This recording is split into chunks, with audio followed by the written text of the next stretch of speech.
Hola, buenas tardes a todos los que están viéndonos en este live de Innovatorio. El tema de hoy tiene que ver con el cambio climático y el sistema eléctrico. Pues tenemos una pregunta muy concreta, ¿no? Vimos que en las últimas semanas hubo un frío anormal en la zona sur de Estados Unidos y el norte de nuestro país, y eso por alguna razón desencadenó apagones, sobre todo en el norte del país, pero que luego tuvieron un efecto en cadena en otras partes del centro y el sur del país también, ¿no? Entonces es un honor para mí contar hoy con Eleazar Rivera para platicar de este tema. Déjenme, les platico un poquito de quién es él.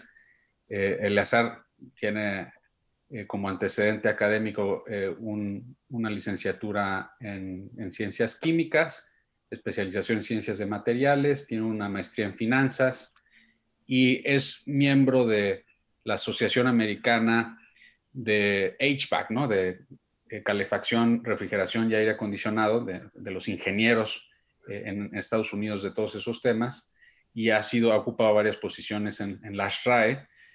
Fue presidente del capítulo en Monterrey, ha sido comunicación, o sea, líder de comunicaciones regional. También es miembro del Colegio Nacional de Ingenieros Químicos, miembro del clúster en Nuevo León de Energías Limpias, Innovación, y está en el Comité de Energías Limpias, Innovación y Capital Humano, Energía. También es asociado en Texir Energy, y bueno, entre muchas otras cosas que seguramente irán saliendo en la charla.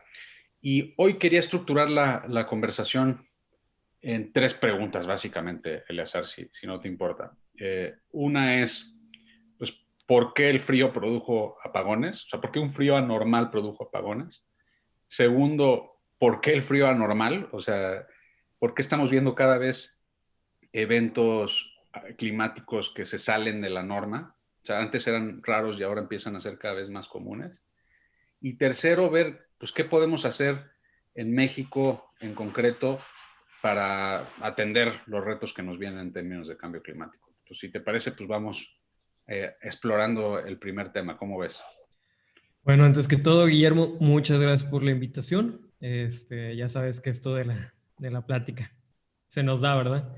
Gracias ahí también por los kudos, pues por todo ahí la lectura del currículum, pero pues creo que a final de cuentas lo más importante es que nuestro objetivo, o sea, hablando a manera personal, nuestro objetivo es hacer llegar información, información veraz, oportuna y sobre todo pues conectar ideas. Eso es algo que es algo que nos ha motivado siempre y lo cual hace que nos acercamos a este tipo de foros. Así que pues, dicho eso, muchas gracias. Y concuerdo contigo, creo que las tres preguntas son las más, van muy de la mano, ¿ok?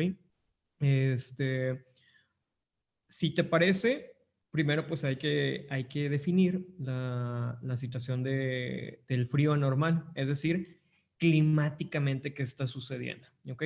Creo que este tema del vórtice polar se dio como un boom. Te aseguro que si ves en Google las búsquedas, todas las personas ahora se dieron cuenta que existía. Pero este fenómeno es un fenómeno que existe, que está sucediendo y que está lejos de que no nos vaya a afectar futuramente.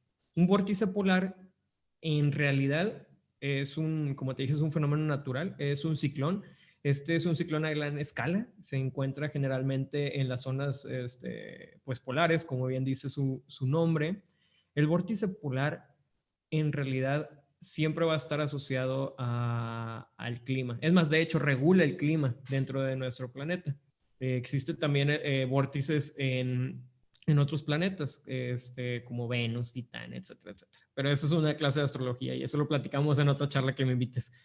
Ahora bien, el vórtice polar, lo que sucede o lo que sucedió es que se desestabilizó. Hasta el día de hoy no hay evidencia científica que refute o que se ataña directamente al cambio climático. El vórtice polar y su desestabilización es algo que ha sucedido anteriormente, ya nos ha afectado. Sin embargo, sí hay teorías que lo encaminan hacia el cambio climático y sobre todo con pues el aumento de temperatura general del planeta. El planeta está cambiando, el planeta es, es, es como un organismo, es un sistema abierto. Sus fenómenos y sobre todo los fenómenos climatológicos tienen muchos factores, lo hace complicado. Sin embargo, sabes tú muy bien que tenemos históricos que nos ayudan a pronosticar las estaciones dentro pues de un año normal, un calendario gregoriano. Ahora bien, ¿qué está pasando? Ya no se cumplen estos pronósticos según los históricos que teníamos. Estos históricos son muy importantes para digamos, planeación estratégica dentro de la agenda de desarrollo sostenible dentro de las ciudades, pero también es importante para el diseño de sistemas de acondicionamiento de aire, porque al final de cuentas es lo que hacemos, confort, ¿verdad? Ahora, volviendo al punto inicial, ¿qué sucedió con este frío? Hay un vórtex. Este vórtex sucede en invierno. ¿Qué pasó? Se estabilizó y llegó una onda gélida hacia lugares donde antes no se podía, digamos, no accedía tanto este frío. Ahora bien, ¿esto cómo nos afectó? Pregunta entonces, digo, a ver si te entendí. Uh-huh. O sea, el vórtex es un fenómeno normal, es un mecanismo que tiene la atmósfera para regular la temperatura en el planeta, pero, pues de alguna manera, pues en esta ocasión sucedió algo que en una zona o en una región en donde normalmente no ocurre, y entonces ahora mismo no sabemos si es producto del cambio climático o es simplemente un evento, pues, Así es, mira. aleatorio, ¿no? Aprovechando que la mayoría somos mexicanos, esperemos que tengamos asistentes internacionales. Pero imagínate que el planeta tiene un trompo en la parte ártica. De hecho, el vórtice polar ártico es el más fuerte. También hay en el sur, pero la densidad del norte es más fuerte por cómo está distribuida la masa de la Tierra. Entonces, imagínate que tienes un trompo, ¿verdad? Este vórtice existe siempre en invierno. Lo que sucede es que al desestabilizarse, las ondas gélidas llegan más abajo, a regiones donde antes no había este tipo de temperaturas. Como bien dices, no hay evidencia científica que lo refute, pero hay teorías que lo están estudiando, pues como todo, es como en este caso del coronavirus. La ciencia te ayuda a determinar cómo sucedió la pandemia y cómo la puedes disminuir o cómo puedes atacar este problema, ¿verdad? Que si a través de vacunas, que estudiando el rastro genético del virus y pues también viendo cómo se propaga. Es lo mismo con este vórtice polar o con la desestabilización del mismo. El vórtice existe, la problemática es por qué se desestabilizó y cuándo va a volver a suceder.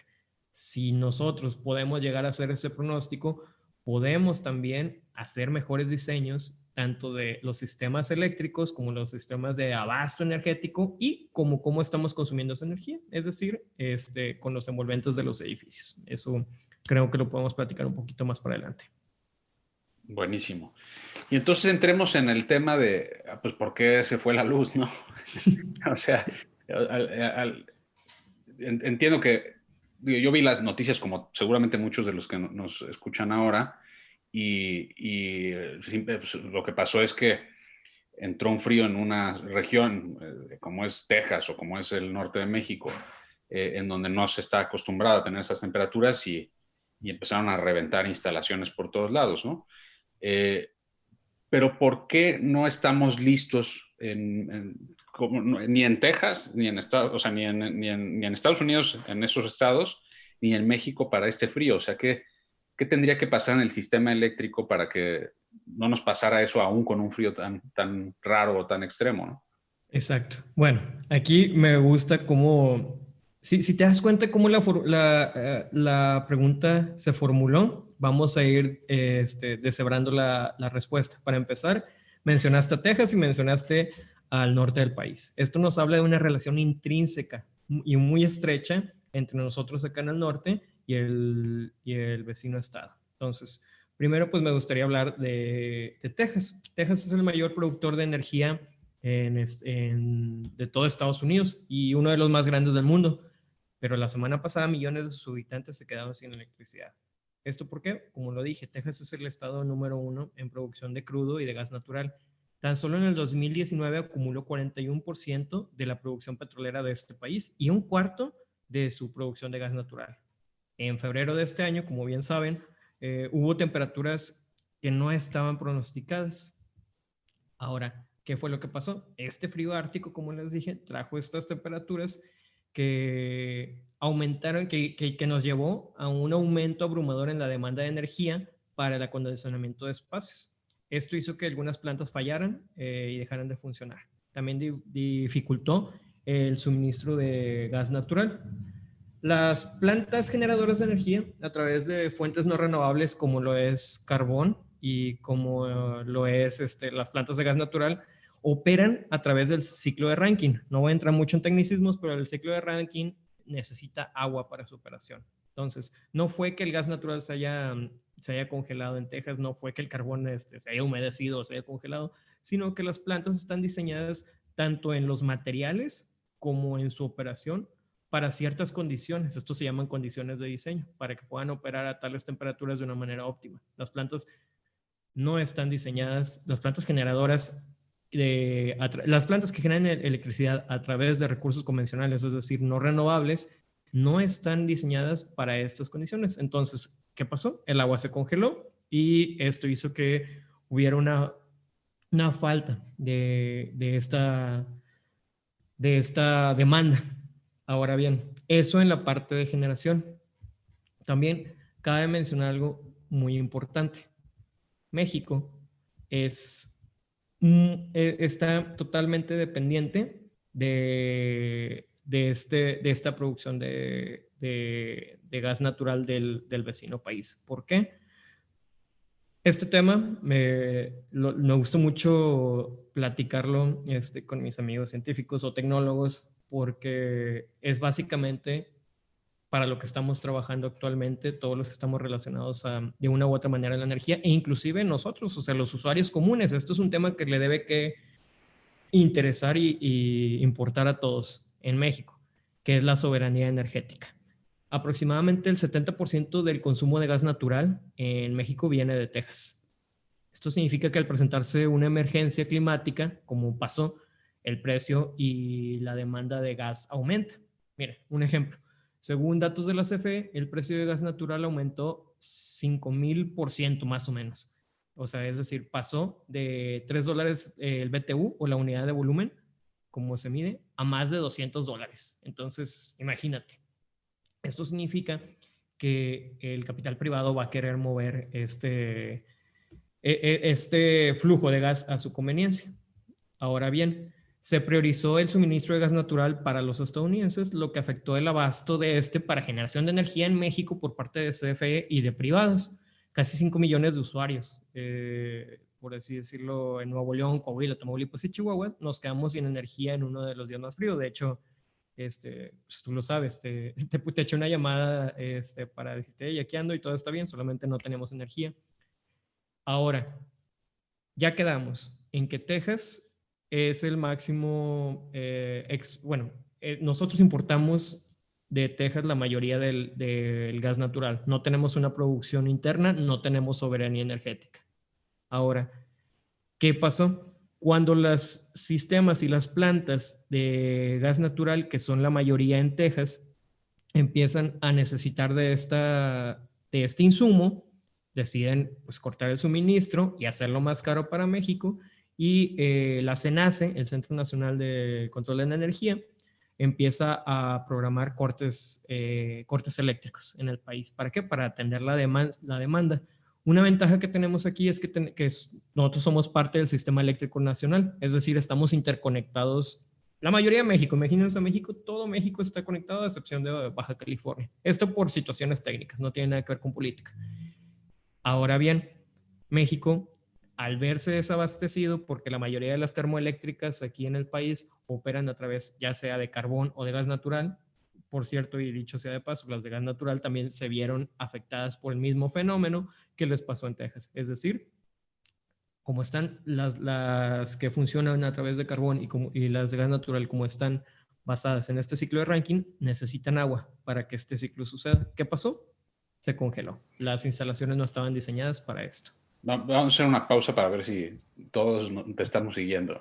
Adelante. Sí, Una, sabes que me apasiono con esto. Tú dale. entonces, o sea, esto al final es multidimensional, ¿no? O sea, se juntan muchas cosas. Ahorita nos hablaste de dos en concreto. O sea, primero, las plantas funcionan con agua y al bajar tanto las temperaturas, pues empieza a pasar lo que pasa en las casas. Que se pueden colar el agua en las tuberías, reventar las tuberías y tener daños en las instalaciones, ¿no? O sea, para empezar, el frío por sí mismo generó daños en las plantas generadoras. Luego, segundo, dependemos del gas. O sea, esas plantas necesitan gas natural para operar. El otro día le escuchaba en una entrevista al secretario de Hacienda, Arturo Herrera, decir que pues, el que le compremos a Texas tiene una razón muy sencilla. Están al lado y es muy barato. Entonces, pues tiene todo el sentido económico que se compre el gas de Texas. Pero, pues, lo que hablabas de la soberanía natural, pues el comprarle solo a Texas hace que si Texas de repente no se tiene que quedar todo su gas para ellos, pues nos quedamos sin gas, ¿no? O sea, nos quedamos sin la capacidad de que algunas plantas estén generando al nivel que deberían. Entonces, hasta ahí te vamos siguiendo. Y luego, pues me imagino que con el frío también aumentó la demanda de gas, porque se necesitaba calefacción y se necesitaban otros servicios que de otra manera en circunstancias distintas o normales no hubiera existido esa demanda. Exactamente. Entonces, vamos entrando si quieres, no sé si hay alguna otra razón más que quieras meter al porqué de los apagones. Pero, Es una pequeña isola, que es, es el cierre de todo esto, digamos, el moñito de la situación del macroecosistema.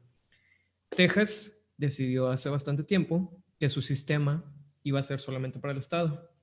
Como te comenté, México tiene un sistema eléctrico interconectado, es el sistema eléctrico nacional. Si yo necesito, yo le pido prestado a Coahuila, yo le pido a Tamaulipas, mis excedentes yo los vendo y en teoría sí debería que funcionar como un mercado, ¿no? Texas optó por cerrarse de todos los estados. Es el único estado, me parece, allá en el vecino país que no está interconectado.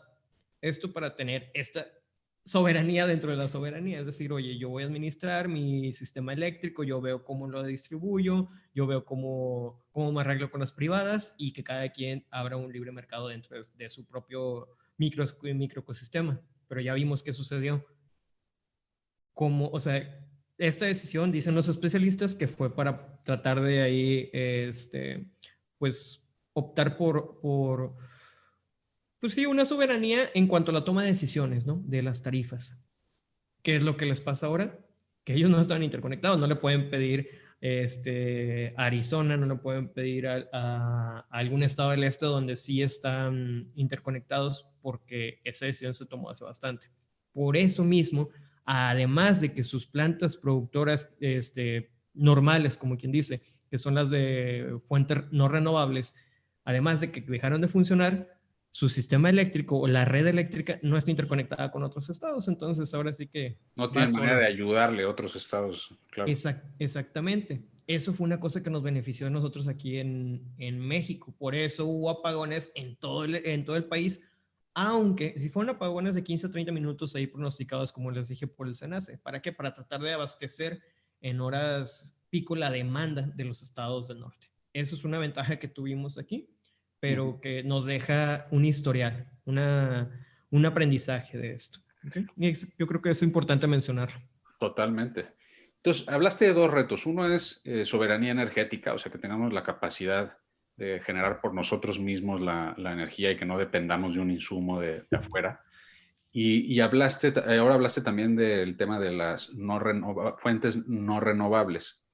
Entonces, eso me lleva también a preguntar, se ha criticado mucho a este gobierno porque pues, parece como si su estrategia energética fuera en sentido contrario a cómo van otros países en el mundo, ¿no? O sea, que en lugar tratar de construir soberanía energética a través de fuentes renovables, parece como si estuviéramos tratando de ir otra vez a fuentes no renovables como la fuente primaria, ¿no?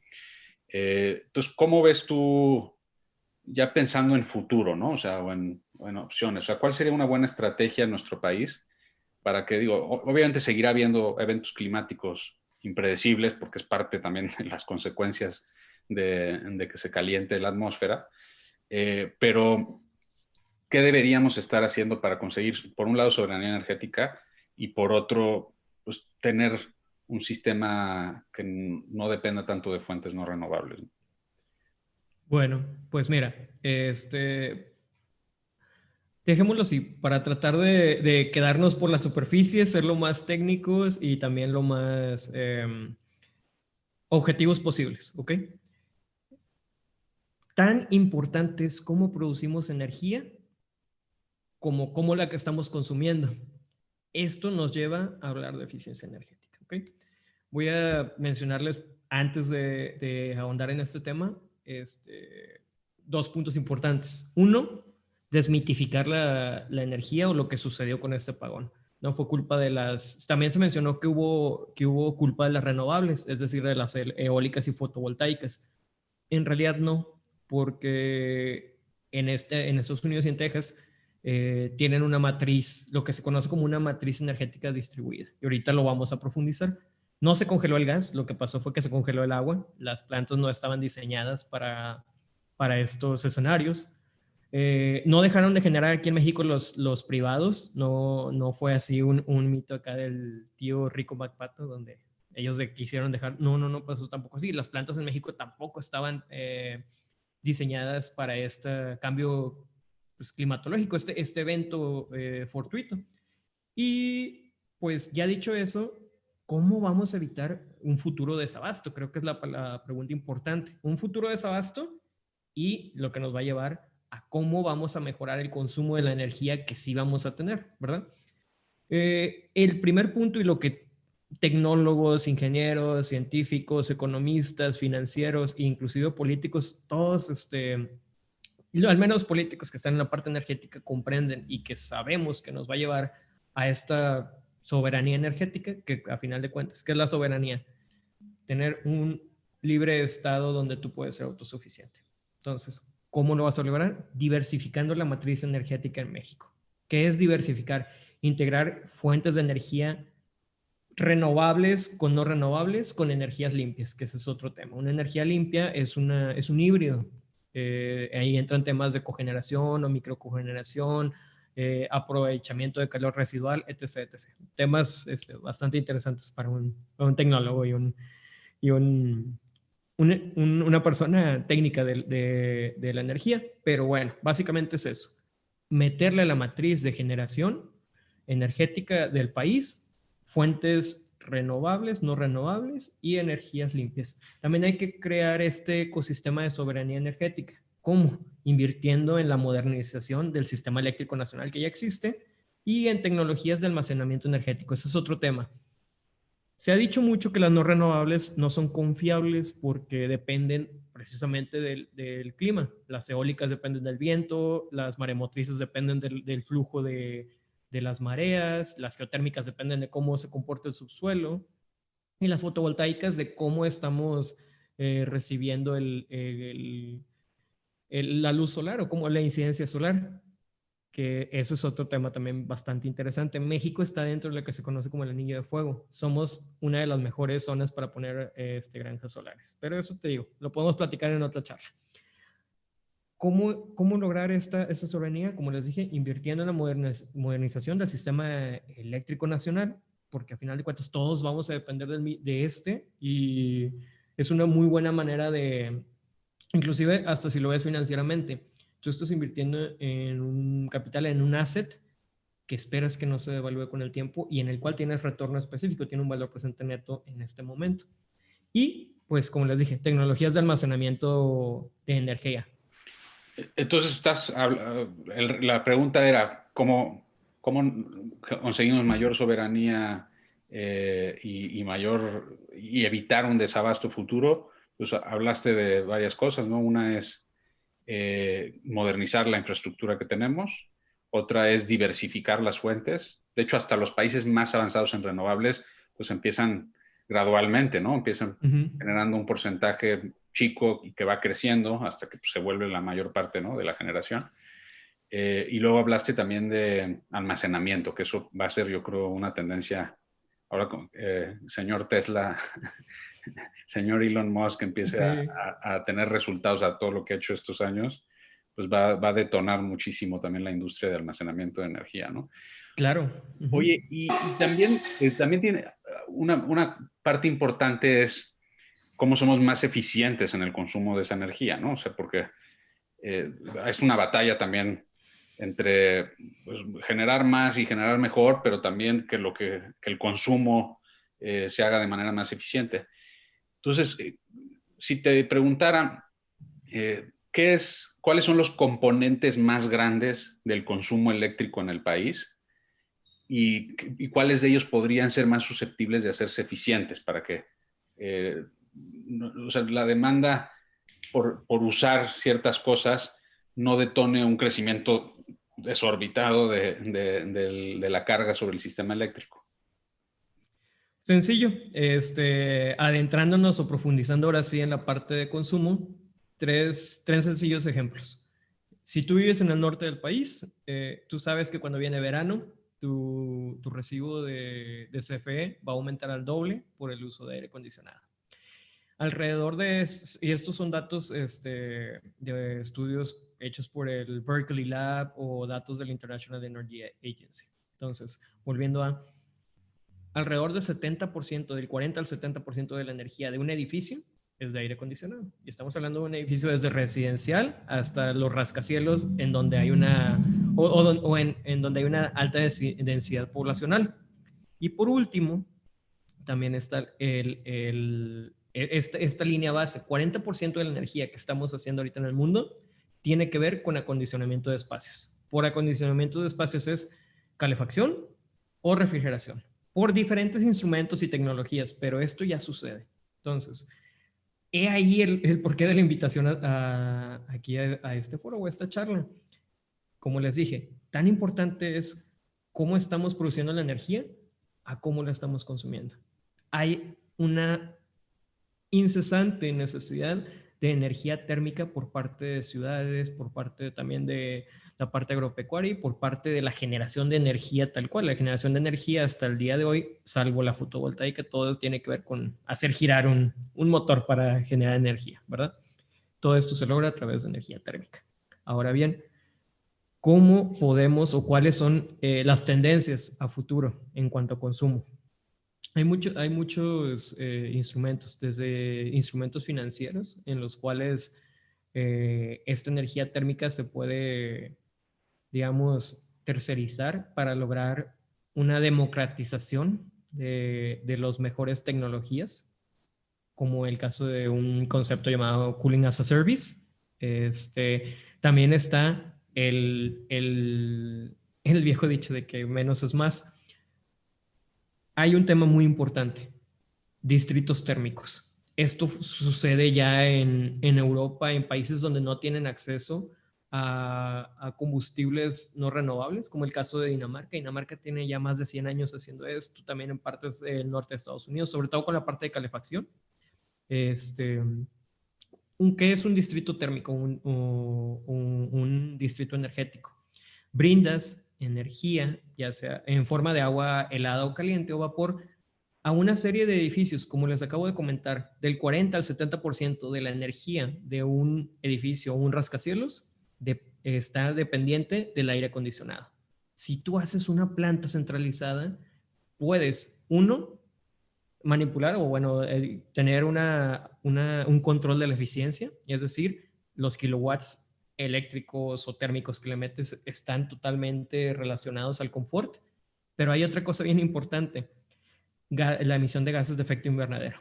Hasta el día de hoy, como se dieron cuenta en esta breve plática, nosotros quemamos combustible para producir energía, ¿verdad? Entonces, esa energía eléctrica que tú estás consumiendo en tu aire acondicionado, en tu calefactor o en cualquier resistencia que tengas para poder calentar o enfriar, esa energía viene de una generación con no renovables. Estás quemando combustible, estás emitiendo gases a la atmósfera y es un ciclo.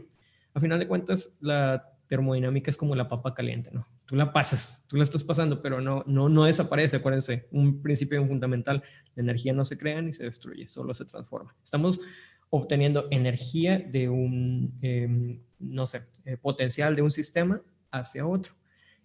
Tendencias como calor o enfriamiento distrital, como cogeneración, como microcogeneración en este caso, autoconsumo, la recuperación de calor para procesos y pues la parte de cooling as a service son, por citarte algunas cosas, porque ahí podemos hablar desde tecnología, Un no campo de sé. innovación muy dinámico. Sí, exactamente. Digitalización, gemelos digitales. O sea, hay mucho, es un tema bastante amplio, pero estas son las tendencias que ya están probadas en países donde la falta de combustibles no renovables los ha hecho ser muy eficientes en la energía. Esos son las tendencias y como sabemos muy bien, no hay que inventar el hilo negro. La mayoría de estas tecnologías existen desde hace mucho. ¿Por qué no traerlas a un escenario donde se pueden implementar muy bien? Entonces, interesante, ¿no? O sea, hablábamos, todo esto sale porque nos pusimos del lado del consumo, ¿no? ¿Cómo podemos hacer un consumo más eficiente? Y nos dices ahora que pues un componente muy importante en todo el mundo del gasto energético es lo que tiene que ver con HVAC, ¿no? O sea, calentamiento, enfriamiento y refrigeración, ¿no? Bueno, en el caso de HVAC es heating, ventilation, o sea, es calentamiento, ventilación y aire acondicionado, ¿no? Que ese es un componente muy, muy alto. Y luego nos platicas de innovaciones que están pasando en el campo del enfriamiento y calefacción, ¿no? Así es. Y yo te preguntaría, pero sé que, bueno, en todo el movimiento mundial que hay de lucha contra el calentamiento global y el cambio climático, que pues, es el protocolo de Kioto y luego los acuerdos que se ha ido reafirmando en las distintas cumbres, el último acuerdo, el más importante, el Acuerdo de París. Sabemos que hay dentro de todo ese framework de lucha contra el cambio climático, hay un protocolo de Montreal también que especifica temas para enfriamiento y calefacción, y que luego también sale de ahí una enmienda de Kigali, ¿no? Hay todo un esfuerzo en concreto dentro del cambio climático específicamente para enfriamiento y calefacción y todos, precisamente por la importancia que tienen el consumo de energía. En México sabemos también que pues, vía la Semarnat y vía otras instituciones vinculadas a esto, pues se ha hecho mucho en términos de protocolo de Montreal, pero se ha enfocado más en el aparato, ¿no? O sea, vamos a hacer aparatos más eficientes. Pero esto que estás contando hoy es muy novedoso y muy distinto, porque en vez de concentrarse en el aparato, se concentra en el modelo, ¿no? O sea, que la gente ya no tenga que comprar un aparato, sino que el aparato venga dado por un servicio como hoy pagas internet, ¿no? Exactamente. Que te traen el módem. Entonces, pues igual vale la pena que exploremos un poquito más cómo funciona estas dos cosas que mencionaste, los distritos térmicos y el cooling as a service o enfriamiento como servicio o calefacción como servicio, porque podría ser a la inversa también. ¿Cómo operan? Yo sé que en otros países deben existir y estar más avanzados, y por qué aquí no lo hay todavía, ¿no? Mira, a final de cuentas, como lo comenté, son dos tecnologías que existen, que están ahí en el ambiente. ¿Y cuáles serían esas barreras o esas áreas de oportunidad para poder implementar? Tú lo dijiste, hay trabajo de Semarnat y de la CONUE que hacen ambos organismos hacen una muy buena chamba en la parte del equipo, en la parte del refrigerante, en la parte del análisis, ¿no? Creo que, uno, proyectos piloto que demuestren al capital privado que estas tecnologías o estos modelos funcionan, sería un primer paso adecuado. Apoyar o incentivar también el uso de estos modelos por parte de regulaciones o, bueno, valga la redundancia, de incentivos, ya sea de gobiernos locales o de organismos, también podría ayudar mucho a que se traiga estos modelos. Te voy a poner un caso. En Colombia existe la ONU y la Organización de las Naciones Unidas para el Desarrollo Industrial. Ellos ya trabajan con distritos térmicos. Colombia es un país latinoamericano, es un país que está en un ecosistema muy similar al de México. Inclusive ellos tienen la fortuna que tienen un clima un poquito más estable. México, ya sabes, tenemos picos, subidas y bajadas. Y ellos ya llevan este tipo de tecnologías de la mano, como decimos en la industria, un babysitting, en los cuales los van llevando proyecto por proyecto, toman capital privado y capital de organismos internacionales para mostrar a estos pilotos y que poco a poco a través de los resultados, vayan viendo cómo, cómo sí tiene estos beneficios los que se dice. Básicamente hablando en términos de política pública, tropicalizar.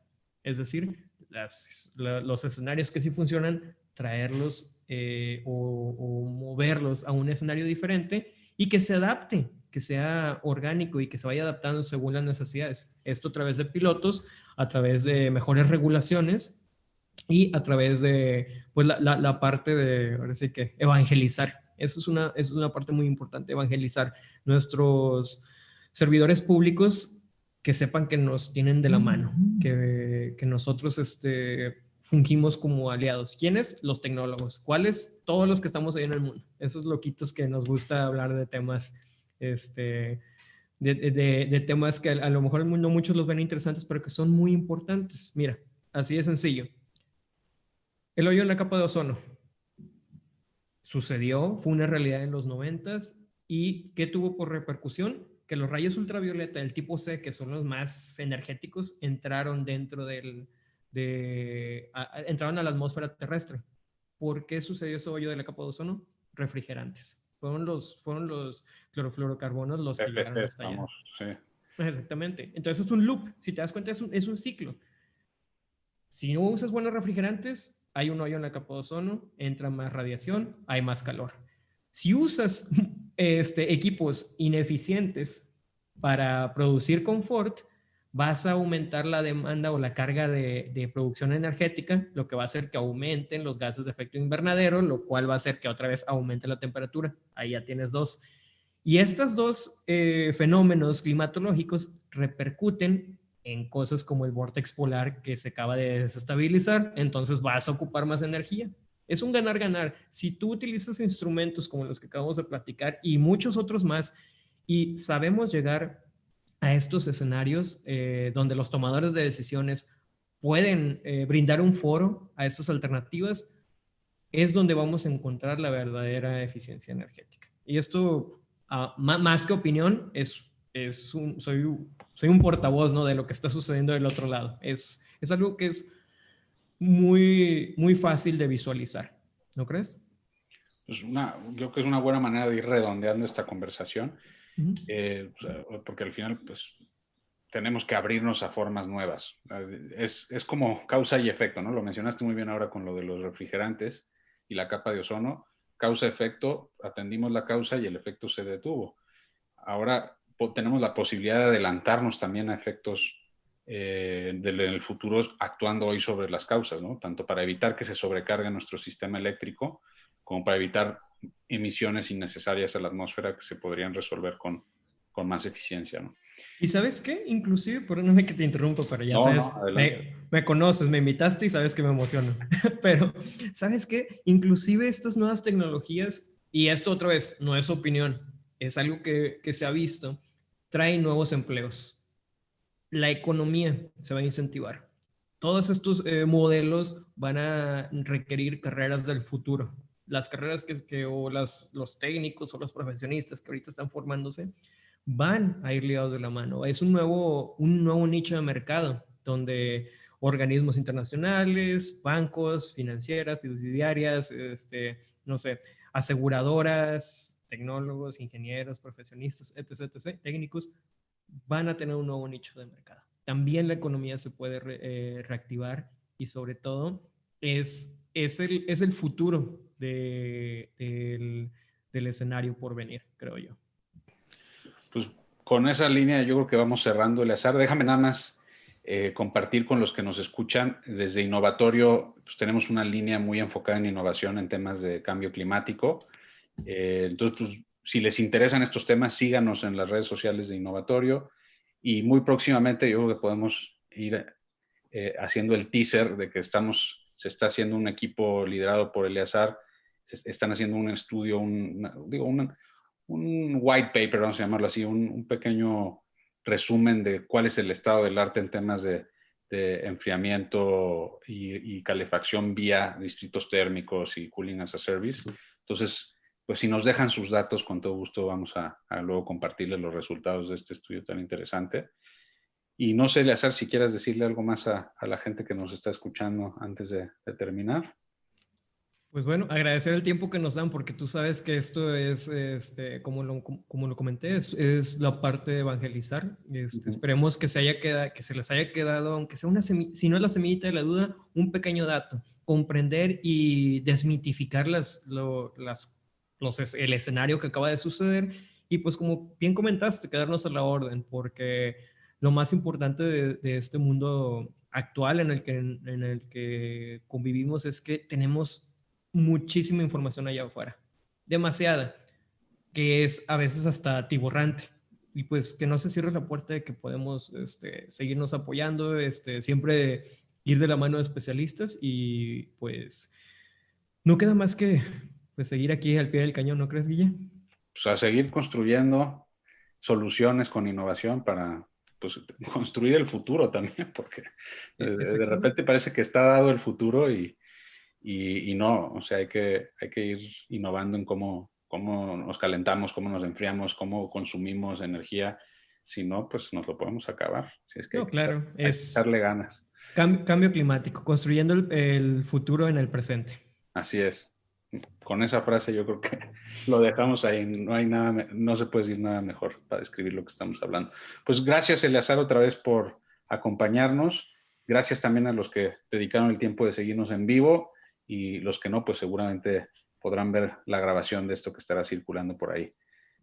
Gracias, les recuerdo las redes de Innovatorio. Estamos en Innovatorio MX en todas las redes. Twitter, muchísimas gracias. Facebook, Instagram, todas. Gracias. Hasta luego.